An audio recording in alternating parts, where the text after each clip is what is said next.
Hey viewers, so I just wanted to do a quick update video. I haven't been able to put out my videos as frequently as I'd like to. It really is very time consuming. It takes me a bit usually a few days of editing to make sure everything looks right and stuff. But my day-to-day job has had me slammed. I do IT work. I've also been trying to get my business with my girlfriend fully back up and running. That's a steampunk business that we do, which is partly why I have octopus tentacles on the side of the car, aside from the fact that I like to go to pirate festivals as well. But I figured I'll do a quick update, show you what's going on with the TC, maybe point out a few of the modifications I've done that I haven't made videos for yet. Hopefully my phone won't act up. I love my Galaxy phones, but this S21 has just been problematic since I got it with jittery video. Alright, max speeding rod coilovers, been holding up well, driving daily on them for over 3 months. I've also driven with a fully loaded trunk and roof rack. No issues on the front, no leaks. Ride is definitely a little rough on the Baltimore streets, but honestly, it feels the same way on my other car here. The rubber bushing here, or the isolator that was installed where this is, did fall apart on me, but I think it's because I had the TV Performance rear strut bar and it was kind of pulling this a little bit. What I ended up doing was designing a new isolator and then 3D printing it from 95A TPU, and I'll put a link to that in my video description below. But that's what it looks like underneath, and then more or less the same on top. This decal is coming off at the end of Halloween, and I'll show you how to use a rubber wheel to remove it. I'm a little nervous about that. I haven't done it myself, but I've been told that it works really well, but we'll find out. All right, ooh, I'm smelling smoke coming from our exhaust. Let me go inspect that. So no more smoke or smell coming out of the exhaust from the paint booth downstairs. Apparently my friend knocked over a spray paint can and it punctured and then exploded down there. Caught fire and everything, so super crazy. Thankfully I have a fire extinguisher on all the floors of the house because he needed to use 2 of them. So I think we're going to be upgrading to a larger fire extinguisher for the basement. Alright, let's get back over to the car though. Silicone hoses are more permeable than rubber, so you'll eventually lose coolant through the hoses itself over time, but it's not really that bad.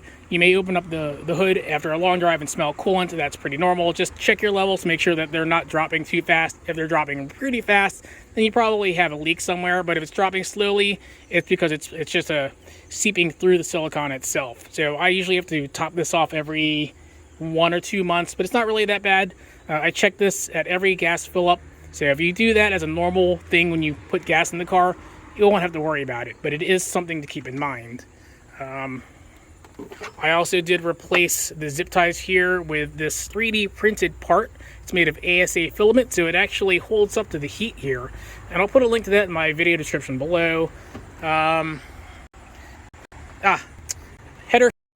Well, that was annoying. I was right in the middle of talking about the header shield here when my phone overheated, even though I don't have it in the case and I have 5G turned off. So another nuisance that's causing a lot of issues while I'm trying to film videos.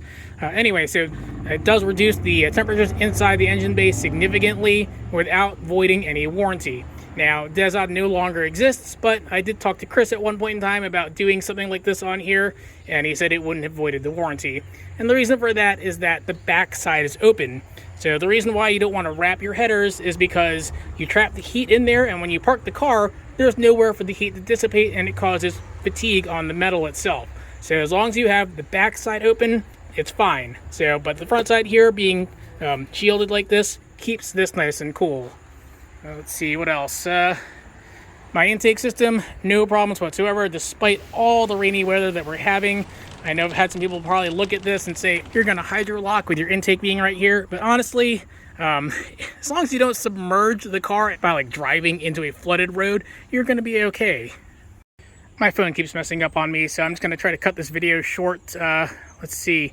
I ordered these from AliExpress. No problems with them whatsoever. The hood still opens and closes just like day one. Actually, it's really funny because whenever I open someone else's hood, I'm like, oh my god, it doesn't open on its own. I'm really spoiled by having these on here. I did replace the original mounting hardware here with some ones that I found on eBay, and I had to do some modifications and enlarge the holes for it to fit, and I'll put a link to these in the video description below as well. I did replace the heat shield underneath it here with this one because it was falling apart. And this actually does a nice job of helping keep the engine heat in here. And it also helps protect the vinyl wrapping, which I've had on here for over a year with a laminate, which is really nice because it definitely helps deflect any rock from damaging the wrap here and the hood. And last, someone actually tried to steal my Yakima roof rack while I had it parked somewhere.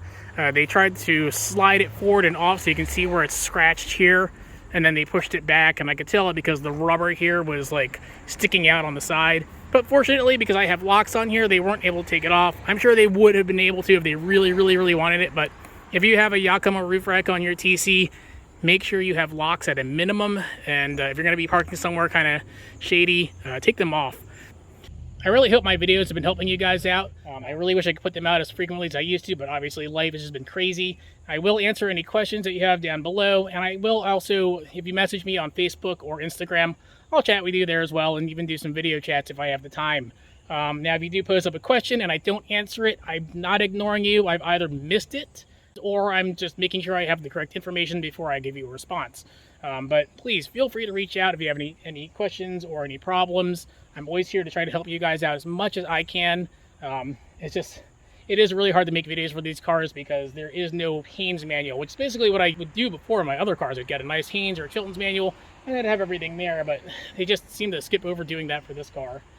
Well, if you haven't hit subscribe to my channel yet, please do so now. And as always, thank you for watching.